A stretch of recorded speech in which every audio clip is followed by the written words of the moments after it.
ओम विष्णुदेवाय नमः। बृहस्पति भगवान की जय, विष्णु भगवान की जय। आज बृहस्पतिवार है। आज बृहस्पतिवार की कथा हम लोग पढ़ेंगे। कथा आप सुनिएगा। प्राचीन काल में भारत में एक राजा राज्य करता था। वह बड़ा ही प्रतापी और दानी था। वह नित्य मंदिर में दर्शन करने जाता तथा ब्राह्मण और गुरु की सेवा किया करता था। उसके द्वार से कोई भी निराश होकर नहीं लौटता था। वह प्रत्येक गुरुवार को व्रत एवं पूजन करता था। वह गरीबों की सहायता करता, परंतु यह सब बातें उसकी रानी को अच्छी नहीं लगती। वह न व्रत करती, न किसी को एक पैसा दान में देती थी। राजा से भी ऐसा करने को मना किया करती थी। एक समय राजा शिकार खेलने वन को गए हुए थे। घर पर रानी और दासी थी। उस समय गुरु बृहस्पति देव एक साधु का रूप धारण कर राजा के दरवाजे पर भिक्षा मांगने गए तथा भिक्षा मांगी तो रानी कहने लगी, हे साधु महाराज, मैं इस दान और पुण्य से तंग आ गई हूँ। मेरे से तो घर का कार्य ही समाप्त नहीं होता। इस कार्य के लिए तो मेरे पतिदेव ही बहुत हैं। आप ऐसी कृपा करें कि यह सब धन नष्ट हो जावे तथा मैं आराम से रह सकूं। साधु बोले, हे देवी, तुम तो बड़ी विचित्र हो। संतान और धन से कोई दुखी नहीं होता, इसको तो सभी चाहते हैं। पापी भी पुत्र और धन की इच्छा करता है। अगर आपके पास धन अधिक है तो भूखे मनुष्यों को भोजन कराओ, प्याऊ लगवाओ, ब्राह्मणों को दान दो, धर्मशाला बनवाओ, कुआं, तालाब, बावड़ी, बाग बगीचे आदि का निर्माण कराओ, निर्धन मनुष्यों की कुंवारी कन्याओं का विवाह कराओ और अनेकों यज्ञादिक धर्म करो। इस प्रकार के कर्मों से आपके कुल का और आपका नाम परलोक में सार्थक हो जाएगा एवं स्वर्ग की प्राप्ति होगी। मगर वह रानी इन बातों से खुश न हुई। वह बोली, हे साधु महाराज, मुझे ऐसे धन की आवश्यकता नहीं जिसको मैं और मनुष्यों को दान दूं तथा जिसको रखने उठाने में मेरा सारा समय बर्बाद हो जाए। साधु ने कहा, हे देवी, तुम्हारी ऐसी इच्छा है तो ऐसा ही होगा। मैं तुम्हें बताता हूँ, वैसा ही करना। बृहस्पतिवार के दिन घर को गोबर से लीपना, अपने केसों को धोना, केसों को धोते समय स्नान करना। राजा से कहना कि वह हजामत बनवाएं, भोजन में मांस मदिरा खाना, कपड़े धोबी के यहाँ धुलने डालना।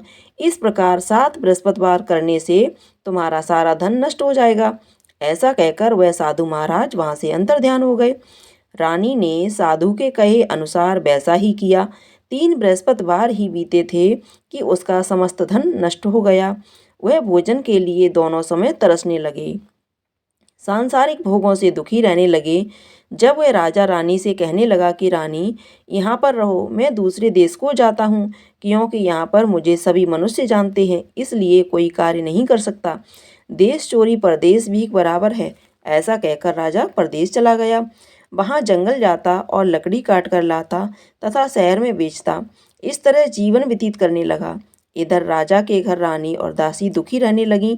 किसी दिन भोजन और किसी दिन जल पीकर ही रह जाती। एक समय रानी और दासी को 7 दिन बिना भोजन के व्यतीत हो गए। तो रानी ने अपनी दासी से कहा, हे दासी, यहाँ पास ही के नगर में मेरी बहन रहती है। वह बड़ी धनवान है।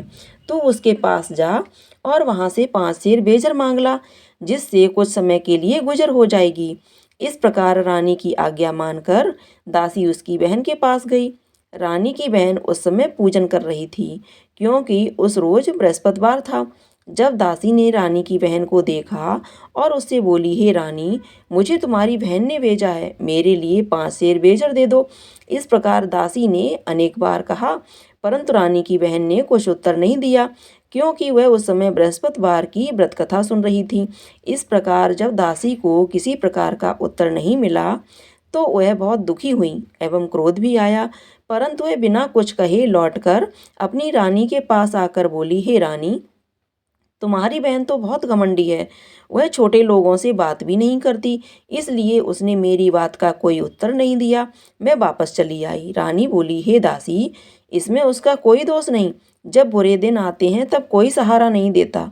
अच्छे बुरे का पता आपत्ति काल में ही लगता है। अब जो ईश्वर की इच्छा होगी वही होगा। यह सब हमारे भाग्य का दोष है।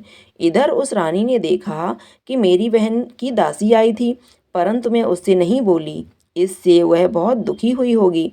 यह सोच कथा को सुन और विष्णु भगवान का पूजन समाप्त कर वह रानी बहन के घर गई और अपनी बहन से कहने लगी कि हे बहन, मैं बृहस्पतिवार का व्रत कर रही थी, तुम्हारी दासी गई तब कथा हो रही थी, परंतु जब तक कथा होती है तब तक न उठते हैं न बोलते हैं, इसलिए मैं नहीं बोली। कहो दासी क्यों गई थी? रानी बोली, बहन हमारे यहाँ अनाज नहीं था। वैसे तुमसे कोई बात छिपी नहीं है, इस कारण मैंने दासी को तुम्हारे पास 5 सेर बेजर लेने के लिए भेजा था। रानी बोली, बहन बृहस्पति भगवान सभी मनोकामना पूर्ण करते हैं। देखो शायद तुम्हारे घर में अनाज रखा हो। इस प्रकार का वचन जब रानी ने सुना तो वह घर के अंदर गई और वहां उसे एक घड़ा बेजर का भरा मिल गया। तब वह रानी और दासी बहुत खुशी हुई और दासी कहने लगी, हे रानी देखो, वैसे हमको जब अन्न नहीं मिलता तो हम रोज ही व्रत करते। अगर इनसे बृहस्पतिवार की व्रत की विधि और कथा पूछ ली जाए तो उसे हम भी क्या करेंगे। तब उस रानी ने अपनी बहन से पूछा कि हे बहन, बृहस्पतिवार के व्रत की कथा कैसे है तथा यह व्रत कैसे करना चाहिए। रानी की बहन ने कहा, बृहस्पतिवार के व्रत में चना की दाल मुनक्का से विष्णु भगवान का केले की जड़ में पूजन करें, दीपक जलाएं, पीला भोजन करें तथा कहानी सुने। इससे बृहस्पति भगवान प्रसन्न होकर अन्न पुत्र धन देते हैं। इस प्रकार रानी और दासी दोनों ने निश्चय किया कि बृहस्पति भगवान का पूजन जरूर करेंगे। 7 दिन बाद जब बृहस्पतिवार आया तो उन्होंने व्रत रखा। गुड़साल में जाकर चना गुड़ बीन लाई तथा उसकी दाल से केले की जड़ का तथा विष्णु भगवान का पूजन किया। अब पीला भोजन कहाँ से आए, बेचारी बड़ी दुखी, परंतु उन्होंने व्रत किया था, इस कारण गुरु भगवान प्रसन्न थे। 2 थालों में सुंदर पीला भोजन लेकर आए और दासी को देकर बोले, हे दासी तुम्हारे और रानी के लिए भोजन है, तुम दोनों कर लेना। दासी भोजन पाकर बड़ी प्रसन्न हुई और रानी से बोली, चलो रानी जी भोजन कर लें। रानी को इस विषय में कुछ पता नहीं था, इसलिए वह दासी से बोली, तू ही भोजन कर, क्योंकि तू हमारी व्यर्थ में हंसी उड़ाती है। दासी ने कहा, एक महात्मा हम दोनों को 2 थाली में भोजन दे गया है, इसलिए हम और तुम दोनों ही साथ साथ भोजन करेंगे। इस प्रकार रानी और दासी दोनों ने गुरु भगवान को नमस्कार कर भोजन आरंभ किया तथा अब वह प्रत्येक बृहस्पतिवार को गुरु भगवान का व्रत और विष्णु पूजन करने लगी। बृहस्पति भगवान की कृपा से फिर रानी और दासी के पास धन हो गया। रानी फिर उसी प्रकार आलस्य करने लगी। तब दासी बोली, रानी तुम पहले भी इस प्रकार आलस्य करती थी, तुम्हें धन रखने में कष्ट होता था, इस कारण सभी धन नष्ट हो गया।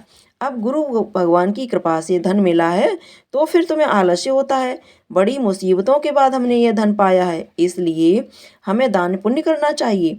आप भूखे मनुष्यों को भोजन कराओ, प्याऊ लगवाओ, ब्राह्मणों को दान दो, कुआं तालाब बावड़ी आदि का निर्माण कराओ, मंदिर पाठशाला बनवाकर दान दो, कुंवारी कन्याओं का विवाह कराओ, धन को शुभ कार्यों में खर्च करो, जिससे तुम्हारे कुल का यश बढ़े तथा तुम्हें स्वर्ग प्राप्त हो। तब रानी ने इसी प्रकार के कर्म करना प्रारंभ किया तो उनका यश फैलने लगा। एक दिन रानी और दासी विचार करने लगी, न जाने राजा किस प्रकार होंगे, उनकी कोई खोज खबर नहीं मिली। तब गुरु भगवान से उन्होंने प्रार्थना की। भगवान ने रात्रि में राजा को स्वप्न में कहा, हे राजा उठ, तेरी रानी तुझको याद कर रही है, अपने देश को जाओ। राजा प्रातःकाल उठा और विचार करने लगा कि स्त्री की जात खाने और पहनने की संगिनी होती है, परंतु भगवान की आज्ञा मानकर वह अपने नगर के लिए चलने को तैयार हुआ। इससे पूर्व जब राजा परदेश चला गया तो परदेश में दुखी रहने लगा। प्रतिदिन जंगल में से लकड़ी बीन कर लाता तथा उन्हें शहर में बेचकर अपने दुखी जीवन को बड़ी कठिनता से व्यतीत करता था। एक दिन राजा दुखी होकर अपनी पुरानी बातों को याद करके रोने लगा।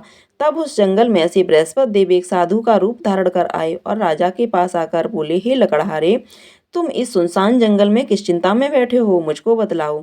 यह सुनकर राजा के नेत्रों में जल भर आया और साधु की वंदना कर बोला, हे प्रभु, आप सब कुछ जानने वाले हो। इतना कह साधु को अपनी संपूर्ण कहानी बतला दी। साधु रूपी भगवान बोले, हे राजा, तुम्हारी स्त्री ने बृहस्पति देव का अपमान किया था, जिस कारण तुम्हारी यह दशा हुई है। अब तुम किसी प्रकार की चिंता मत करो, भगवान तुम्हें पहले से अधिक धनवान करेगा। देखो, तुम्हारी स्त्री ने भी गुरुवार का व्रत आरंभ कर दिया है और तुम भी मेरा कहना मानकर बृहस्पतिवार को व्रत करके चने की दाल गुड़ जल को लोटे में डालकर केले का पूजन करो। फिर कथा सुनो, भगवान तुम्हारी सब मनोकामनाओं को पूर्ण करेगा। साधु को प्रसन्न देखकर राजा बोला, हे प्रभु, मुझे लकड़ी बेचकर इतना पैसा नहीं मिलता जिससे भोजन करने के उपरांत कुछ बचा सकूं। मैंने रात्रि में अपनी रानी को व्याकुल देखा है, मेरे पास कुछ भी नहीं है। जिससे मैं उसकी खबर मंगा सकूं, और फिर मैं कौन सी कहानी कहूं यह मुझे कुछ मालूम नहीं है। साधु ने कहा, हे राजन, तुम किसी बात की चिंता मत करो। बृहस्पतिवार के दिन तुम रोजाना की तरह लकड़ियां लेकर शहर को जाओ। तुमको रोज से दुगना धन प्राप्त होगा, जिससे तुम भली भांति भोजन कर लोगे तथा बृहस्पति देव की पूजा का सामान भी आ जाएगा। बोलिए बृहस्पति देव भगवान की जय, बोलिए विष्णु भगवान की जय। आज हमने आपको ये कथा सुनाई है। बृहस्पति भगवान की जो एक कथा होती है, दो कथा दी जाती है, उनमें से पहली वाली कथा मैंने आपको सुनाई है। अब सुनेंगे विष्णु भगवान की आरती। दूसरी कथा अगर आप सुनना चाहते हैं तो अलग से वीडियो है दूसरा, उसमें जाके आप सुनिएगा। अभी हम यहाँ पे आरती सुनाते हैं, आरती कीजिएगा। कथा पढ़ने के बाद हमेशा आरती करनी चाहिए। तो चलिए सभी लोग मिलकर के प्रेम से विष्णु भगवान की आरती करते हैं। ओम जय बृहस्पति देवा स्वामी, जय बृहस्पति देवा। छिन छिन भोग लगाऊं कदली फल मेवा। ओम जय बृहस्पति देवा। तुम पूर्ण परमात्मा, तुम अंतर्यामी स्वामी, तुम अंतर्यामी। जगत पिता जगदीश्वर, तुम सबके स्वामी। ओम जय बृहस्पति देवा। चरणामृत निज निर्मल, सब पातक हरता स्वामी, सब पातक हरता। सकल मनोरथ दायक, कृपा करो भरता। ओम जय बृहस्पति देवा। तन मन धन यार पढ़ कर, जो जन शरण पढ़े प्रभु, जो जन शरण पढ़े। प्रभु प्रकट तब हो कर, आकर द्वार खड़े। ओम जय बृहस्पति देवा। दीन दयाल दयानिधि, भक्तन हितकारी स्वामी, भक्तन हितकारी।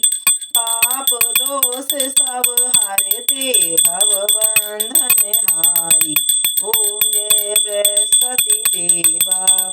सकल मनोरथ दायक, सब संशय तारो स्वामी, सब संशय तारो। विषय विकार मिटाओ, संतन सुखकारी। ओम जय बृहस्पति देवा। जो कोई आरती तेरी, प्रेम सहित गावे स्वामी, प्रेम सहित गावे। ज्येष्ठानंद वंद सो निश्चय पावे। ओम जय बृहस्पति देवा स्वामी, जय बृहस्पति देवा। सब बोलो विष्णु भगवान की जय, बृहस्पति देव भगवान की जय। आरती करने के बाद भगवान का भोग लगाएंगे। आओ भोग लगाओ मेरे भगवन, प्रेम से भोग लगाओ मेरे भगवन। पूरब पश्चिम उत्तर दक्षिण, चारों दिशाओं से आओ मेरे भगवन। आओ भोग लगाओ मेरे भगवन, प्रेम से भोग लगाओ मेरे भगवन। विलनी के बेर सुदामा के तंदुल, विलनी के बेर सुदामा के तंदुल। रुचि रुचि भोग लगाओ मेरे भगवन। आओ भोग लगाओ मेरे भगवन, प्रेम से भोग लगाओ मेरे भगवन। दुर्योधन की मेवा त्यागी, साग बेदुर घर खाओ मेरे भगवन। आओ भोग लगाओ मेरे भगवन, प्रेम से भोग लगाओ मेरे भगवन। मैं मूरख खल कामिन भगवन, मैं मूरख खल कामिन भगवन। भूल की क्षमा मांगते भगवन, भूल की क्षमा मांगते भगवन। आओ भोग लगाओ मेरे भगवन, प्रेम से भोग लगाओ मेरे भगवन। विष्णु भगवान की जय, बृहस्पति देव भगवान की जय। अगर आपको यह कथा आरती पसंद आई हो, भोग पसंद आया हो, तो कमेंट बॉक्स में जा कर के विष्णु भगवान की जय अवश्य लिखिएगा। साथ ही साथ वीडियो को लाइक कीजिएगा, शेयर कीजिएगा। अगर आपने अभी तक चैनल को सब्सक्राइब नहीं किया है तो चैनल को सब्सक्राइब करके बेल आइकन को अवश्य दबा दीजिएगा ताकि आप इसी तरह की कथाएं समय से सुन सकें। धन्यवाद।